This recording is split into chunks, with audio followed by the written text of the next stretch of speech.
this button to subscribe my channel and also click the bell icon to get notifications of all my latest uploads.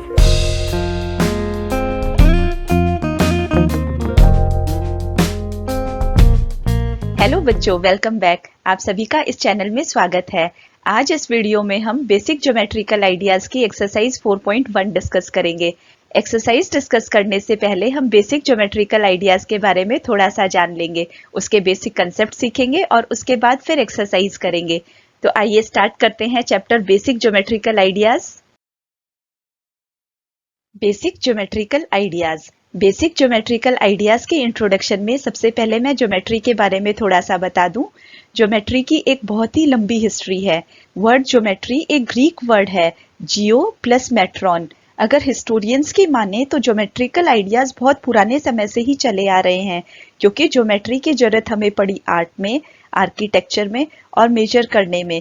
कई बार खेतों की boundaries decide करने में geometry की जरूरत पड़ी और कभी जरूरत पड़ी कंस्ट्रक्शन में, बड़े बड़े महल बनाने में, मंदिर बनाने में, लेक्स, डैम, सिटीज, आर्ट में, आर्किटेक्चर में ज्योमेट्रिकल आइडियाज की आवश्यकता पड़ी। और आज भी ज्योमेट्रिकल आइडियाज हमें हर तरह की फॉर्म में दिखाई देते हैं।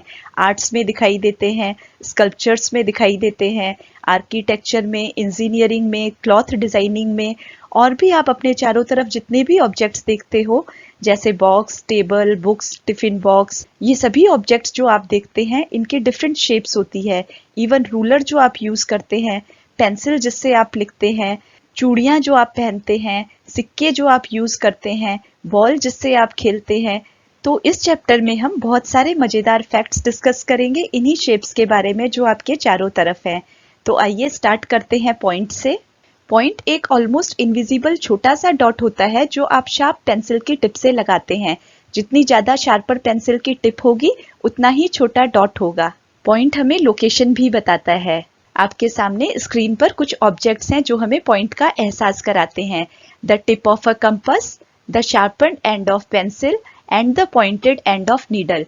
ये जो नीडल का पॉइंटेड एंड है, ऐसे ही पेंसिल का शार्प टिप और कंपास की टिप, ये सभी पॉइंट के एग्जाम्पल्स हैं। यहाँ पर भी कुछ पॉइंट्स मैंने बनाए हैं और उनको एक लेटर से रिप्रेजेंट किया है। पॉइंट को हम हमेशा कैपिटल लेटर से रिप्रेजेंट करते हैं। जैसे ये पॉइंट ए है, ये पॉइंट बी है, इसी तरह से ये पॉइंट सी है। नेक्स्ट है लाइन सेगमेंट। ये मैंने एक A4 पेपर लिया है और उसको यहाँ से फोल्ड किया। फोल्ड करने के बाद जब हम उसको अनफोल्ड करते हैं तो जो क्रीज बनती है वो हमें लाइन सेगमेंट का आइडिया देती है। लाइन सेगमेंट के दो एंड पॉइंट्स होते हैं, जैसे यहाँ पर A और B। इस लाइन सेगमेंट को हम लाइन सेगमेंट AB बोलते हैं और इसकी लेंथ फिक्स्ड होती है। नेक्स्ट करते हैं। नेक्स्ट है अ लाइन। देखिए यहाँ पर मैंने एक लाइन बनाई है, A और B। AB एक लाइन सेगमेंट था, उसको मैंने दोनों डायरेक्शंस में एक्सटेंड कर दिया। इस डायरेक्शन में ये लेंथ इन्फिनिटी तक जाती है, इसी तरह से इस डायरेक्शन में भी ये लेंथ इन्फिनिटी तक जाती है। So a line has infinite length, it can be extended indefinitely in both directions. इसको किसी भी डायरेक्शन में हम कितनी भी लिमिट तक एक्सटेंड कर सकते हैं। लाइन और लाइन सेगमेंट में डिफरेंस है। लाइन की लेंथ फिक्स्ड नहीं होती है, वो इन्फिनिटी तक होती है, जबकि लाइन सेगमेंट की लेंथ फिक्स्ड होती है, इसके दो एंड पॉइंट्स भी होते हैं। चलिए नेक्स्ट देखते हैं। रे। आपके सामने मैंने एक रे बनाई है। लाइन सेगमेंट AP था, उसको एक एंड से मैंने एक्सटेंड कर दिया। दिस इज कॉल्ड रे, जिसका एक एंड पॉइंट फिक्स हो और दूसरा एंड पॉइंट हम किसी भी लेवल तक एक्सटेंड कर सकें। इसके प्रैक्टिकल एग्जांपल्स देखते हैं।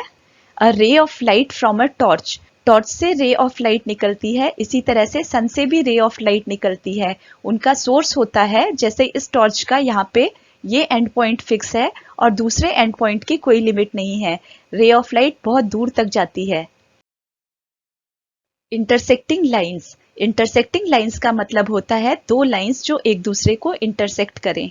यहाँ पर मैंने दो लाइंस ली हैं, line L1 and line L2। ये एक दूसरे को इस पॉइंट पर इंटरसेक्ट करती हैं। ऐसी लाइंस जो एक दूसरे से मिलती हैं उनको हम इंटरसेक्टिंग लाइंस कहते हैं। एक और एग्जांपल आपके सामने है, line L1 and line L2।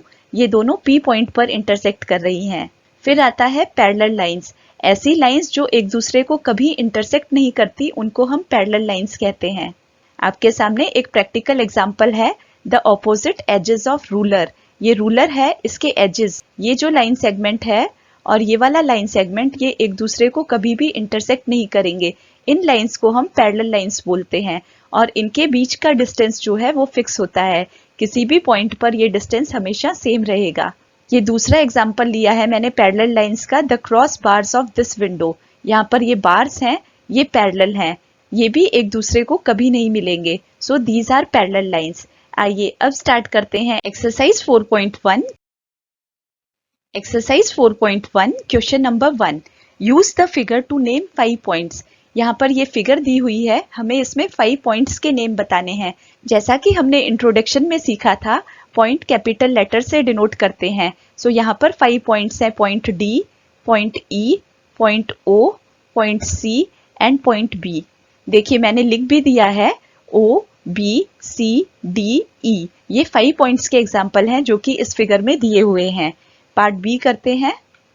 A line, यहाँ पर हमें एक लाइन का एग्जाम्पल लिखना है। लाइन की डेफिनेशन मैंने बताई थी, जिसको हम किसी भी डायरेक्शन में इन्फिनिटी तक एक्सटेंड कर सकते हैं। सो यहाँ पर B D is a line. इसी तरह से E B is also a line, O D is also a line, D E is also a line. So मैंने यहाँ पर ये लाइन के एग्जाम्पल्स लिख दिए, line D E, line D B, line O E and line O B. आप इनके ऊपर देख सकते हैं, इनके ऊपर इस तरीके से हमें लाइन ड्रॉ करनी होती है। सो लाइन को हम इस तरीके से रिप्रेजेंट करते हैं। दोनों एंड पॉइंट्स पर हमने एरो बनाया है जो शो करता है कि ये लाइन इन्फिनिटी तक एक्सटेंड हो सकती है। नेक्स्ट पार्ट करते हैं। Part C, 4 rays. यहाँ पर हमें 4 रेज के एग्जाम्पल देने हैं। रे के बारे में मैंने बताया था, उसका एक पॉइंट फिक्स होता है और दूसरा पॉइंट इन्फिनिटी तक एक्सटेंड कर सकते हैं। सो यहाँ पर 4 रेज के एग्जाम्पल हैं। रे ओ डी, आप यहाँ पर देख सकते हैं ओ पॉइंट फिक्स है और ये ओ डी रे है। इसी तरीके से रे ओ ई, ओ पॉइंट फिक्स है और ओ ई को हम कहीं भी एक्सटेंड कर सकते हैं।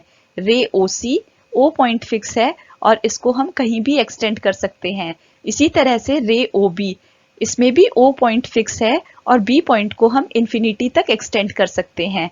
So these are the example of 4 rays. Next part D, 5 line segments. यहाँ पर हमें 5 लाइन सेगमेंट्स के एग्जाम्पल देने हैं। लाइन सेगमेंट मैंने आपको बताया था जिनकी लेंथ फिक्स होती है और जिसमें 2 एंड पॉइंट्स होते हैं। सो यहाँ पर आप देख सकते हैं ओ ई एक लाइन सेगमेंट है, ओ डी एक लाइन सेगमेंट है, ओ बी एक लाइन सेगमेंट है, ओ सी एक लाइन सेगमेंट है, बी ई भी लाइन सेगमेंट है, बी डी भी लाइन सेगमेंट है। लेकिन हमसे सिर्फ 5 एग्जाम्पल्स पूछे थे, सो मैंने ये एग्जाम्पल्स लिखे हैं D E, O C, O B and O D. Next question करते हैं। Question number 2, name the line given in all possible 12 ways, choosing only 2 letters at a time from the 4 given. इस figure में देखिए, इसमें हमें 12 possible ways से line को name करना है। सो 12 पॉसिबल वेज मैंने यहाँ पे लिख दिए हैं, line A B, line A C, line A D. आप यहाँ पे देख सकते हैं ये ए बी है, ये ए सी है, ये ए डी है, then B C, B D. So this is B C, this is B D. उसके बाद मैंने लिखा है सी डी, फिर मैंने लिखा है बी ए बी को हम बी ए भी बोलते हैं। इसी तरीके से C A, D A, then C B, D B, then D C. यहाँ पर मैंने सारे 12 पॉसिबल वेज लिख दिए जिनसे हम इस लाइन को नेम कर सकते थे। आइए नेक्स्ट क्वेश्चन करते हैं। Question number 3, use the figure to name line containing point E. यहाँ पर हमें ये फिगर दिया हुआ है, इसको यूज कर हमें क्वेश्चंस के आंसर देने हैं।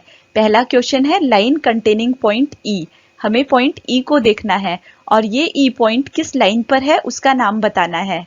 तो यहाँ पर मैंने लिखा है ए ई और एफ ई। आप यहाँ पे देख सकते हैं ए ई, ये एक लाइन है जिस पर ई पॉइंट लाई करता है। इसी तरह से मैंने लिखा है एफ ई, ये भी एक लाइन है जिस पर ई पॉइंट लाई करता है। आइए पार्ट बी करते हैं। Part B, line passing through A. अब हमें ए पॉइंट से पास होने वाली लाइन लिखनी है। सो यहाँ पर मैंने लिखा है ए ई और डी ई। आप देख सकते हैं ये है ए ई, ये लाइन ए पॉइंट से पास होती है। इसी तरीके से डी ई, ये भी एक लाइन है जो कि ए पॉइंट से पास होती है। ऐसी कई सारी लाइंस हैं लेकिन हमसे सिर्फ एक पूछी थी, सो मैंने यहाँ पर बताई है। नेक्स्ट करते हैं। Line on which O lies. अब हमें O पॉइंट से पास होने वाली लाइन का नाम लिखना है। मैंने लिखा है CO और OC। आप देख सकते हैं लाइन OC एंड CO, ये लाइन O पॉइंट से पास होती है। Part D, two pairs of intersecting lines. यहाँ पर हमें इंटरसेक्टिंग लाइंस के दो पेयर बताने हैं।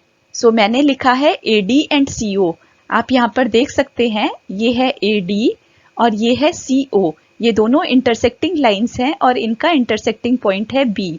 इसी तरीके से दूसरा पेयर मैंने लिखा है AE एंड FE। आप देख सकते हैं ये लाइन है AE और ये लाइन है FE। इन दोनों का इंटरसेक्टिंग पॉइंट है E। सो मैंने दो पेयर्स ऑफ इंटरसेक्टिंग लाइंस यहाँ पर लिख दिया, ADCO एंड AEFE। नेक्स्ट करते हैं number 4, how many lines can pass through one given point. यहाँ पर हमें बताना है एक पॉइंट से कितनी लाइंस पास हो सकती हैं। सो एक पॉइंट से इनफाइनाइट लाइंस पॉसिबल हैं। Infinite number of lines can pass through one given point. यहाँ पर मैंने डायग्राम भी बनाया है। ये पॉइंट A है, इससे पास होने वाली कुछ लाइंस मैंने ड्रॉ की हैं। आप इससे ज्यादा भी बना सकते हैं। एक पॉइंट से इनफाइनाइट लाइंस पॉसिबल हैं। टू गिवन पॉइंट्स, अगर हमें दो पॉइंट दिए जाएं तो उनसे कितनी लाइंस पास हो सकती हैं? उनसे सिर्फ एक लाइन पास हो सकती है। Only one line can pass through two given points. यहाँ पर आप देख सकते हैं दो पॉइंट्स हैं A, B, इनसे सिर्फ एक ही लाइन पास हो सकती है। Question number 5, draw a rough figure and label suitably in each of the following cases. Point P lies on AB। आपको एक ऐसी फिगर बनानी है जिसमें AB लाइन सेगमेंट होगा और उसके ऊपर पॉइंट P होगा। देखिए यहाँ पर मैंने बनाई है, this line segment is AB और इसके ऊपर है point P। Part B, XY and PQ intersect at M। हमें दो लाइंस बनानी है XY एंड PQ और उनका इंटरसेक्टिंग पॉइंट M होना चाहिए। देखिए यहाँ पर मैंने ड्रॉ किया है, ये है लाइन XY और ये है लाइन PQ और इनका इंटरसेक्टिंग पॉइंट M। नेक्स्ट करते हैं, line L contains E and F but not D। देखिए यहाँ पर मैंने लाइन L बनाई है, इसमें E एंड F पॉइंट्स तो हैं लेकिन D नहीं है, D को मैंने बाहर लिखा है। Part D, OP and OQ meet at O। दो लाइंस बनानी है OP एंड OQ, वो O पॉइंट पर मिलेंगी। यहाँ पर मैंने ड्रॉ कर दिया है, ये OP लाइन है और ये लाइन OQ है और इन दोनों का इंटरसेक्टिंग पॉइंट है O। नेक्स्ट करते हैं question number 6, consider the following figure of the line MN, say whether the following statements are true or false in context of the given figure। यहाँ पर हमें एक लाइन MN दी हुई है और इस फिगर को देखकर हमें क्वेश्चंस के आंसर देने हैं, बताना है वो सही है या गलत है। First question, Q, M, O, N, P are points on the line MN। यहाँ पर हमको देखना है Q, M, O, N, P ये पॉइंट्स MN लाइन पर लाई करते हैं। सो ये स्टेटमेंट ट्रू है। लाइन MN की बात हो रही है, लाइन MN इंफिनिटी तक जाती है। सो ये यहाँ पे भी एक्सटेंड होगी और इधर भी एक्सटेंड होगी। सो ये सभी पॉइंट्स लाइन MN पर लाई करते हैं। ये स्टेटमेंट ट्रू है। Part B, M, O, N are points on the line segment MN। आप यहाँ पर देख सकते हैं ये है पॉइंट M, ये है पॉइंट O, ये है पॉइंट N और यहाँ पर बात हो रही है लाइन सेगमेंट की। आप MN के ऊपर ये लाइन सेगमेंट का निशान भी देख सकते हैं। लाइन सेगमेंट के फिक्स एंड पॉइंट्स होते हैं, यहाँ पर M और N और इस लाइन सेगमेंट पर points M, O and N lie करते हैं। सो ये स्टेटमेंट भी ट्रू है। Part C, M and N are end points of the line segment MN। इस लाइन सेगमेंट MN के end points M and N है। So ये भी ट्रू है। M and N are the end points of the line segment MN। Part D, O and N are the end points of the line segment OP। अब हमें line segment OP को देखना है। ये है O, ये है P, इसके end points O and N है। So this is false. इसके एंड पॉइंट्स हैं O and P। Part E, M is one of the endpoints of the line segment QO। हमें लाइन सेगमेंट QO को देखना है। ये Q है और ये O है। M इसका एंड पॉइंट है। सो ये भी गलत है। इस लाइन सेगमेंट के एंड पॉइंट्स हैं O and Q। Part F, M is a point on ray OP। अब हमें रे OP को देखना है। O पॉइंट फिक्स है लेकिन P एक्सटेंड होगा। क्या इस पर M पॉइंट लाई करता है? सो क्लियरली इसका आंसर है फॉल्स, क्योंकि m पॉइंट इसके ऑपोजिट डायरेक्शन में है, o पॉइंट फिक्स है, ये लाइन इस डायरेक्शन में एक्सटेंड हो रही है और m इस रे पर लाई नहीं करता है, सो ये स्टेटमेंट भी फॉल्स है। पार्ट जी, रे OP इज डिफरेंट फ्रॉम रे QP। अब हमें रे OP देखना है। ये पॉइंट है O, ये पॉइंट है P, ये पॉइंट है Q, ये पॉइंट है P। सो QP जो रे है उसका फिक्स पॉइंट Q है और वो इन्फिनिटी तक जा रही है इस डायरेक्शन में। इसी तरह से रे OP का फिक्स पॉइंट ये है और ये भी इन्फिनिटी तक जा रही है इस डायरेक्शन में। सो रे OP इज डिफरेंट फ्रॉम रे QP, ये स्टेटमेंट ट्रू है क्योंकि ये दोनों अलग रेज हैं, इनका एंड पॉइंट सेम नहीं है। पार्ट H, रे OP इज सेम एज रे OM। हमें रे OP और OM के बारे में बताना है।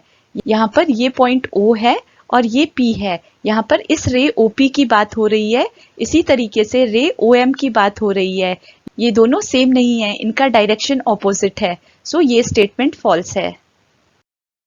Part I, ray OM is not opposite to ray OP। Figure में देखिए ये O है, this is ray OM and this is ray OP। Ray OM is not opposite to ray OP, ये फॉल्स है क्योंकि रे OM रे OP के ऑपोजिट ही है। Part J, O is not an initial point of NP and NM। यहाँ पर बात रे NP और रे NM की हो रही है, इनका इनिशियल पॉइंट N है, O इनका इनिशियल पॉइंट नहीं है और यही स्टेटमेंट भी कह रहा है, सो ये स्टेटमेंट ट्रू है। आई होप ये एक्सरसाइज आपको समझ में आई होगी। इस वीडियो में बस इतना ही, फिर मिलते हैं नए वीडियो में नई एक्सरसाइज के साथ। तब तक सीखते रहिए, शेयर करिए, अगर पसंद आता है तो लाइक भी कर दीजिए।